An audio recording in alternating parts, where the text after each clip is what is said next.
Welcome to Fearlessly Made You. I am your host, Kristie Tobias. Joining me today are guests just striving to dominate in their personal and professional lives while answering the question, what does it mean to be fearlessly made?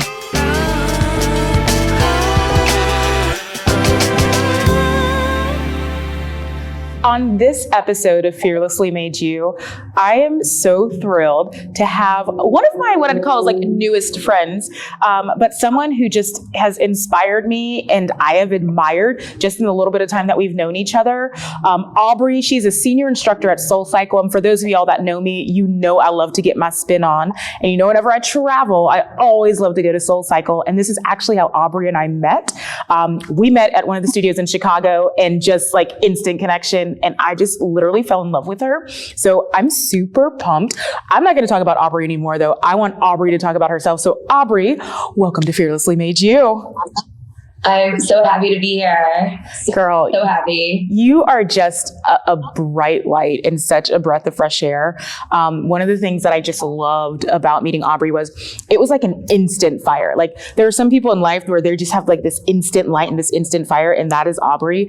And I was just so intrigued by you and kind of your journey, and you're so open and honest, especially the things that you share with people, whether it's on social media or just like your presence is just so open and honest. So I really want to kind of dive into that. I'm kind of jumping right in because it just, you intrigue me so much, but I'd love for you to share with our Fearlessly Made You crew just a little bit about you, kind of your background, where you came from and how you got into the SoulCycle world. So tell us more about you. Okay. So I am currently, living in Chicago, and again, that's how we met.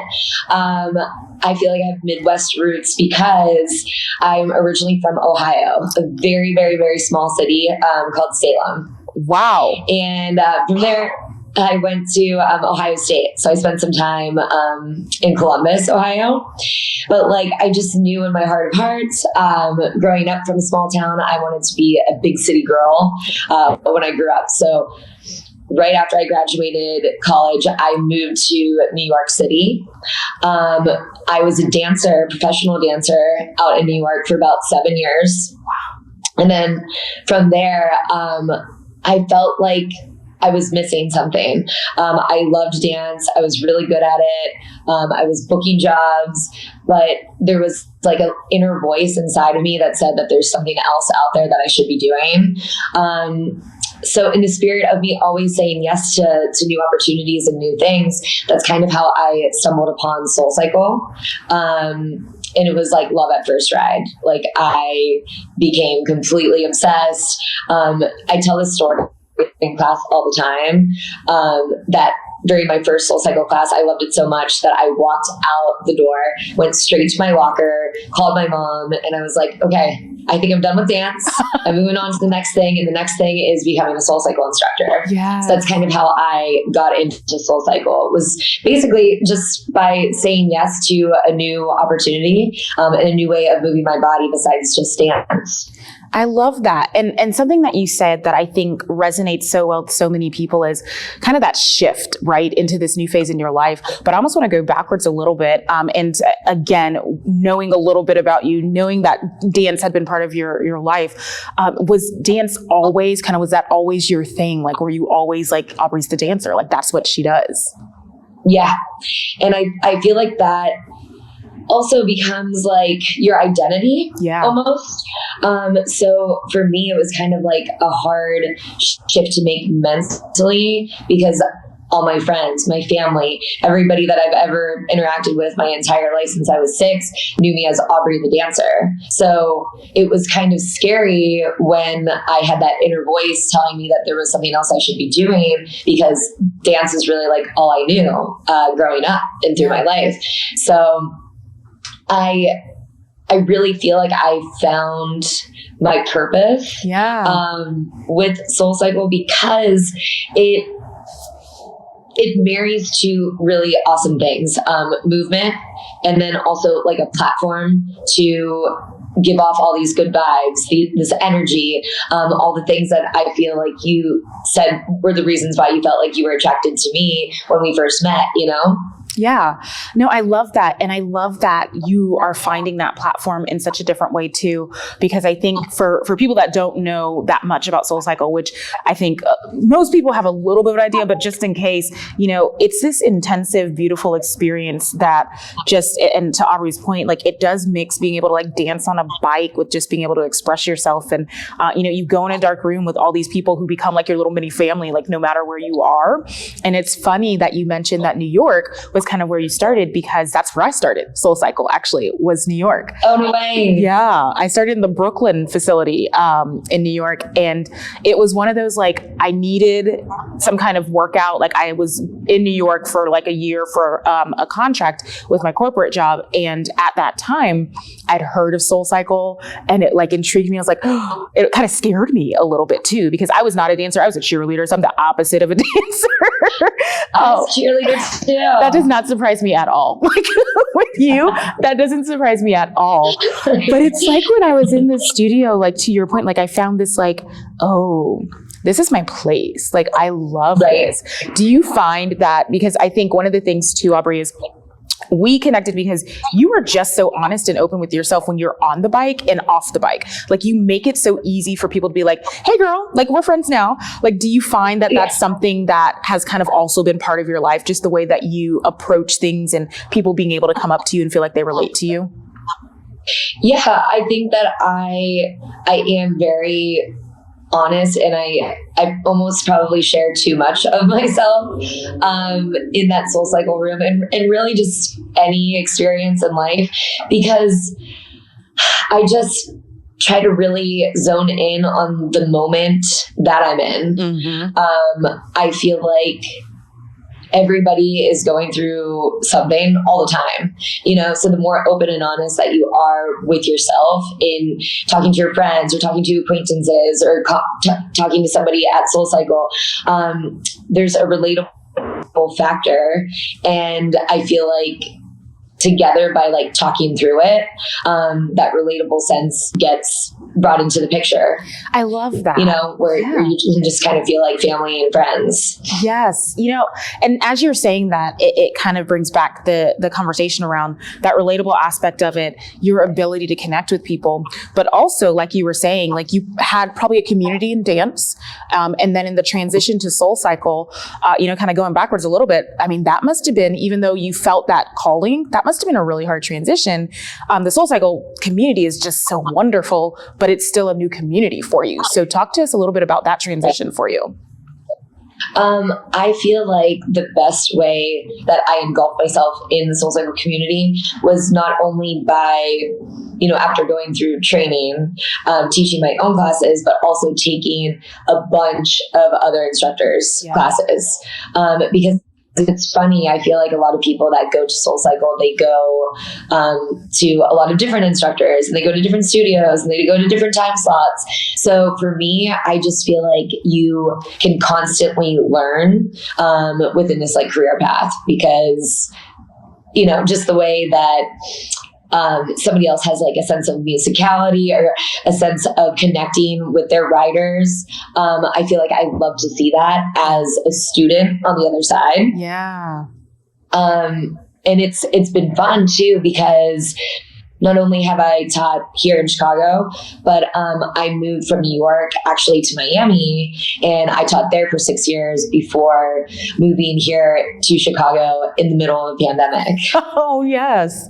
That is, you bring up such a great point of when all of this transitioned, right? So how long has it been that you've been a SoulCycle instructor, and then that transition with the pandemic, because everything kind of got shut down? Would love to know kind of from where you started when you were first becoming a SoulCycle instructor, and then kind of how that's transitioned now for you and what that looks like.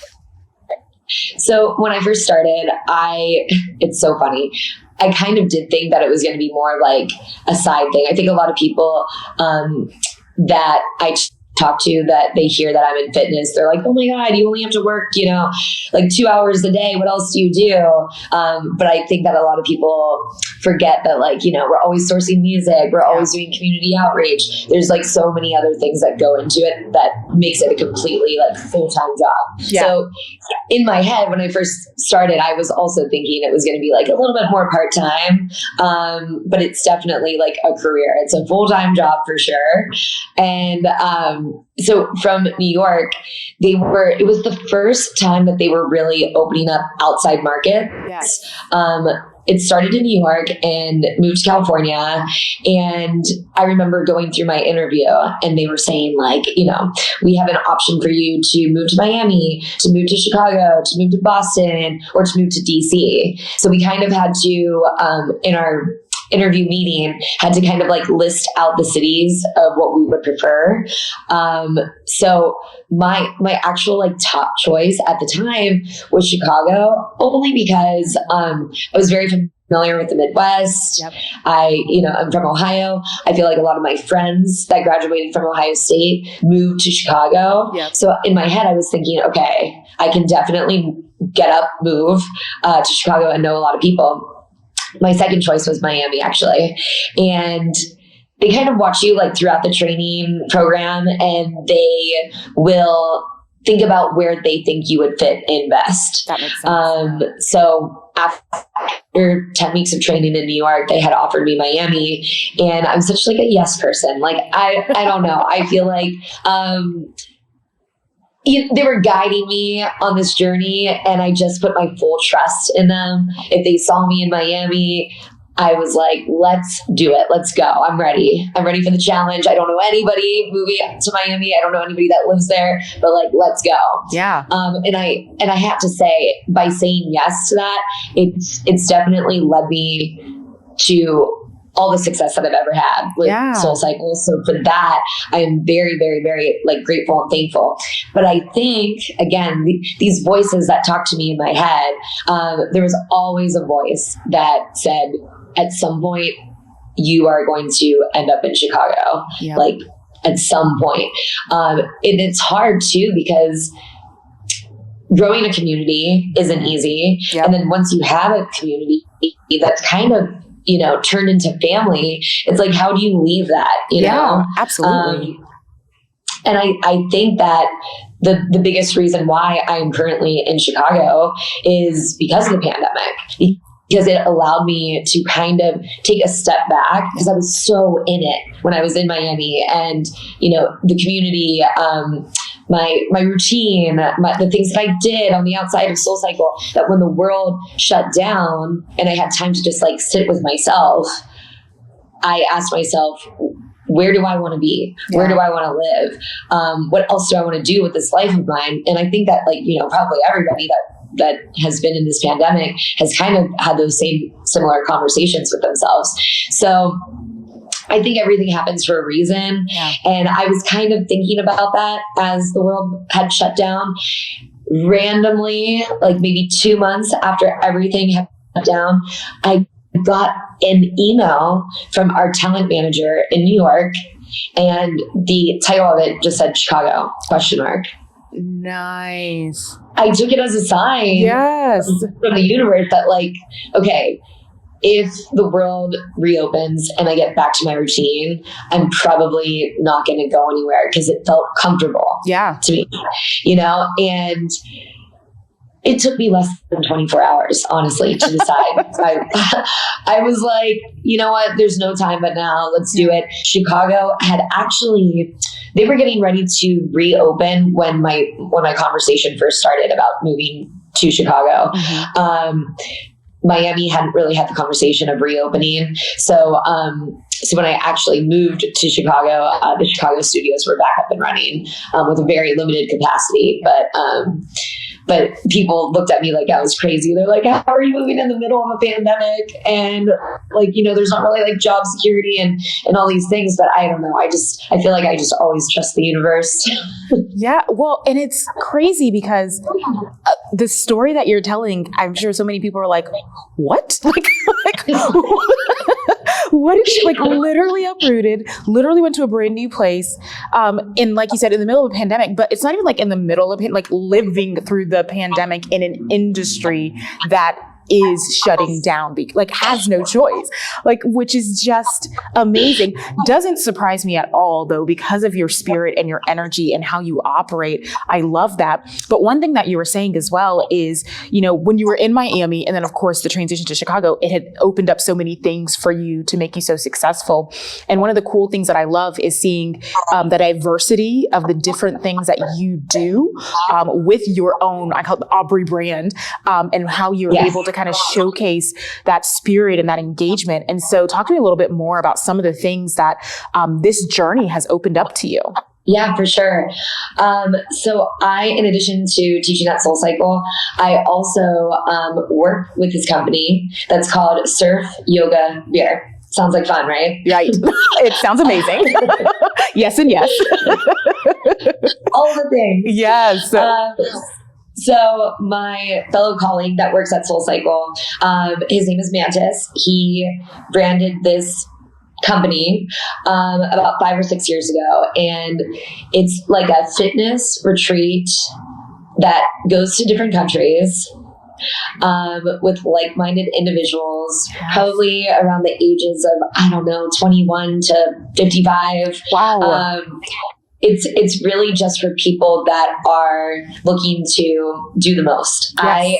I feel like I live my life at like a 10 all the time. Agreed. So this is like fitness. It marries fitness. The balance is why we call it yoga. Yes. And then beer is like kind of like the party aspect of it. Yes. So anyways, I'm a fitness leader on these trips, and I have been to the Amalfi Coast in Italy. I've been to Morocco. I've been to Ibiza. I've been to Madrid. I've been to Croatia, and I just got back from Nicaragua because we did a trip there over New Year's Eve. Girl. That is okay, y'all. I'm gonna let her finish in a minute, but you guys already know the next Fiercely Made You episode is going to be in some other country with Aubrey. Just so you know. That is amazing. But keep going, because that is, I think there's so many people that are listening right now that are like, tell me more. Okay, how do we get here? Yeah. Like, how does this happen? Yeah. So, Mantis, again, was the creator of this brand, and it's kind of like a lifestyle brand, in addition to going on these incredible, amazing, different country trips together. So within that, I also am a fitness leader in different cities for Surf Yoga Beer. So when I was in Miami, I was also a Lululemon ambassador. Okay, awesome. But Surf Yoga Beer has a run club in New York City. So we kind of brought that run club to Miami and paired it with Lululemon. So it was one of the best creations, I feel, that like I left as a legacy ambassador in Miami, because we would just get together the first Thursday of every month and we would do a run club through Miami. We would do like 3 miles, and then I would coach them through a boot camp, and then we would go hang out at one of like the local bars. I feel like I've made some of my best friends on these trips, and now we take trips either with Surf Yoga Beer together to different countries, or we just go and we visit each other in our prospective cities. Like for example, I have my 36th birthday coming up. Yes. Welcome February to 36. 13th. I know. It's a magical year. I will just say. It was what? I said 36 is a magical. I'll just say. I enjoyed 36. Oh, good. I love to hear that. But I feel like a lot of these people that I met on the trips are coming to this, and that's how close that we've gotten by just going on like a trip in a different country together. I feel like doing trips outside the US like really make you bond quicker, and you bond stronger, Absolutely. Well, and it's so interesting because as you're saying that, it brings up the question for me that I always ask people, but you're just like leaned right into this. So, the podcast, the whole series is based on the book Fearlessly Made You that I happen to write. So when we talk about that, it's always, what does it mean to be fearlessly made? And it's not being without fear. It's just not letting that fear own you. And you literally like just just live and breathe that existence. So I'd love to know from your own words, what does it mean for you to be fearlessly made? In my words, I feel like it is the capability of owning that you can be fearful, but letting it kind of ignite your fire to lead you in a more like excited way. Yeah. I feel like when we are fearful, it usually means that we're living through the lens of like a past experience, or we are living in that moment of what could go wrong, versus like living in the exact moment that you're in. So I feel like every experience that I've gone through, I try to decompartmentalize it as its own. So that way I don't compare a past moment to where I'm leaning in towards next. I feel like I'm one of those people that just so lives in the moment, based upon my wants and ideas and my wishes and dreams in that moment. For example, when I was offered to move to Chicago, I could have sat there and really listed all the pros and the cons and, you know, the feeling of being so comfortable in a city that I had lived in for 6 years. And I could have let that like rule me. Whereas I, you know, had always said, I want to be in Chicago at some point. And the fact that like I moved during a pandemic and I didn't let the fear of like, what if stop me. I feel like that's just really like living your truth, you know, doing the things that you want to do, and not necessarily thinking what could go wrong, but that more sense of a mentality of like, this life is here for me, to give me all these new experiences, you know? Aubrey, I love this life is here for me. Like, I feel like that's going to be the title of the episode, because that is such a truth, and living your truth is so important. And it's so amazing to me, because I think that for so long, and especially as we're kind of going through the pandemic, a lot of people are taking this time to step back, but some people are kind of living in this moment of fear, right?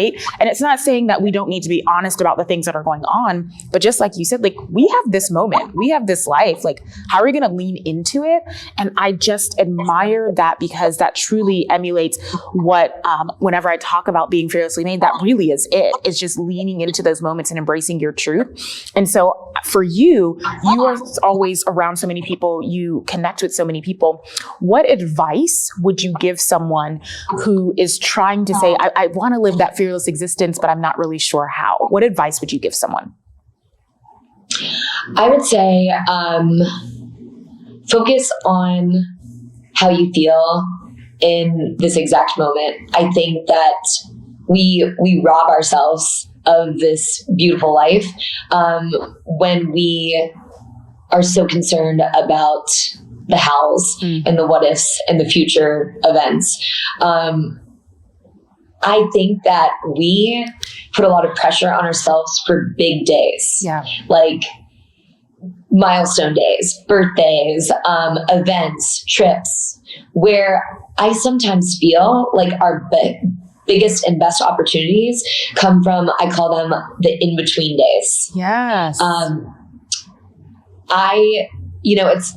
I had that gut feeling when I was a dancer that I was ready to move on to something else, but I didn't sit there and say like, okay, what am I going to do next? Because I didn't necessarily know at the time, but I told myself that I was going to be saying yes to all new opportunities that came my way. So I got invited to go to a SoulCycle class, and I said yes.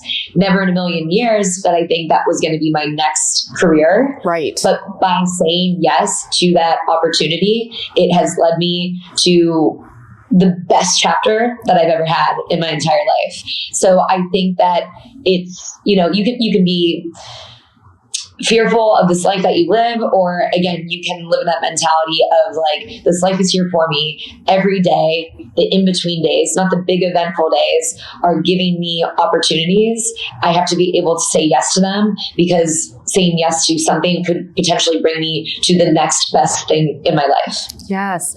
The in-between days, I think, is something that we all need to understand what that looks like for us. Because like you said, too often we get so focused on what's the next thing that we're going to do, or how do I get to this next phase in my journey. And I was actually having this conversation with a wonderful group of women. They're my E group. And as we were talking about it, we were sharing, like, we keep getting stuck in the, well, what's next? And we keep forgetting but what's happening now. And I think you said that so beautifully. And the energy with which you say it is the energy with which we need to take each of those moments. And I love that so much, because it just, I mean, again, it's that aura and that vibe and that energy that you bring to what you do, but we all can do that as well. And it's giving ourselves permission to do that, right? Right. Which exactly. is, I think for you too, one of the things that I'd love to know though is giving yourself permission to kind of live that life, to be in those moments, also is the permission to understand balance and what that looks like. So how do you find where that balance fits, where you are giving of yourself and, you know, living in that moment and living in that energy, but also finding the balance you need to kind of, you know, recuperate and re-energize? Right. So I live by myself with my 4-year-old Cavapoo named Riley. Oh, yes. He's the cutest little teddy bear ever. But I feel like when I go home, I like to be by myself. I'm surrounded by people all day, every day. Yeah. So I feel like I find a balance by like being home, being by myself, being with my dog. But I also, again, it's that thing of balance where I've gone in and out, kind of like a roller coaster of phases where I'm very strict with myself, and you know, I'm teaching class, and then I'm coming home and I'm cooking dinner and I'm going to bed by 9. And I feel when I start doing like my regimen more strictly, that's when I get less inspired. So for me, I also find balance in doing new things. And that could also be doing things by myself. It's so funny. I have one of my best friends that lives here in Chicago. We talk about it all the time. She's like, you are such a solo rider. And I'm like, what does that mean? And she's like, you go out and you do things, even if you do them by yourself, like going to dinner. Yep. I love to go to dinner by myself and be like present with myself, present with the food that I'm eating, being very mindful of that, where I find that my best friend like cannot do that for the life of her. She's like, I would never go to dinner by myself, but like if I want to do something, I'm going to like not wait for anybody, you know, I'm going to do it myself. And I feel like that creates the balance that I need is, you know, when I'm home and I'm home by myself. Yes. And if I want to do something, I take initiative and I do it, and I don't wait for, you know, my friends or whoever to do it with me. Yeah. Because I constantly want to be in a flow of being inspired, you know? Yeah.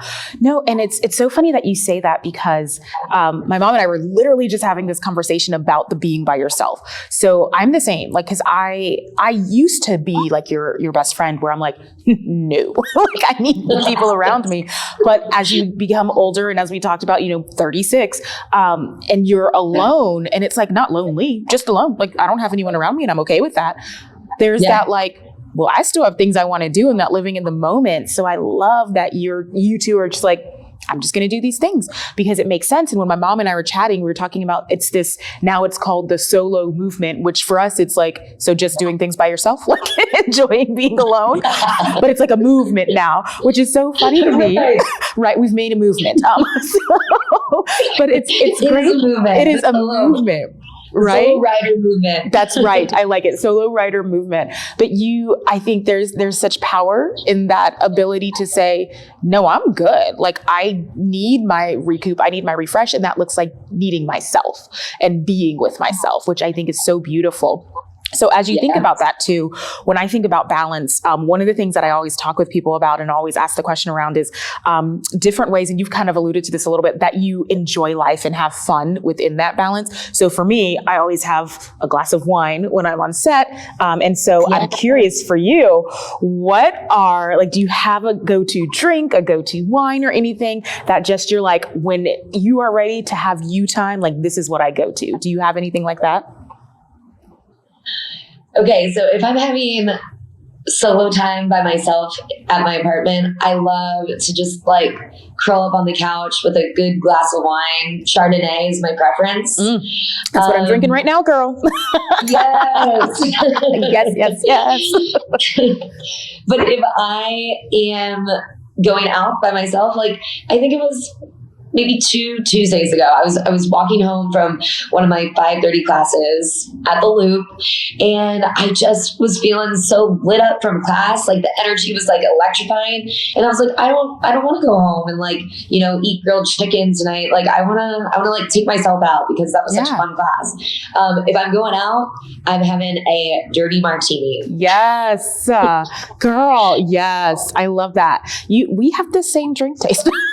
Yes. Just saying. Well, that means we just need to go out together. Yes, done and done, girl. I owe you a trip to Chicago anyways, so you already know I'm coming to see you. But I definitely, first, like, shameless plug, but want you to plug it as well. First of all, we've already talked about the beauty of SoulCycle, but the Surf Yoga Beer Company, like, hugely amazing. I think there's so many people that are going to be intrigued by this. So if people want to get in touch with you, get in touch with that company, how could they do that? So, I am always on Instagram. I'm always up in my DMs. But my Instagram is Aubrey Lauryn, and it's spelled with a Y. Lauryn is spelled with a Y. I feel like a lot of people are like, is that how you actually spell it? And it's not, but when I tried to get Aubrey Lauryn, that's my first and middle name, Lauryn with an E was taken. So I've like morphed everything I own to Lauryn with a Y. Oh. So that's my Instagram. That's yours. And whenever I do like a new intro on Instagram, I always start with that like fun fact. People are like, oh my God, I feel like you're a fraud. No, I'm just kidding. So you can hit me up on Instagram, or you can also look at Surf Yoga Beer. That's the Instagram of Surf Yoga Beer. We also have a website, and it has a ton of videos of all the different countries that we've been to, and kind of like a little bit more of a glimpse of what that looks like in a day of travel with us. Love it. Aubrey, as expected, I mean, just a treat, just a joy. You are just such a refreshing human, and I think you've brought so much light to Fearlessly Made You. Thank you so much for being a guest on Fearlessly Made You. I so appreciate you. Oh, thank you so much for having me. And just like what you said in the beginning, as soon as I met you, I can still recall exactly where you were sitting in my class. Yes. You just have such an amazing aura about you and energy. And I am so grateful for being on this podcast. So thank you for inviting me. Awesome. Thank you so much. Everyone, thank you so much for listening to the beautiful story that is Aubrey's story and just being part of our Fearlessly Made You crew. And stay tuned, y'all, for the next episode of Fearlessly Made You.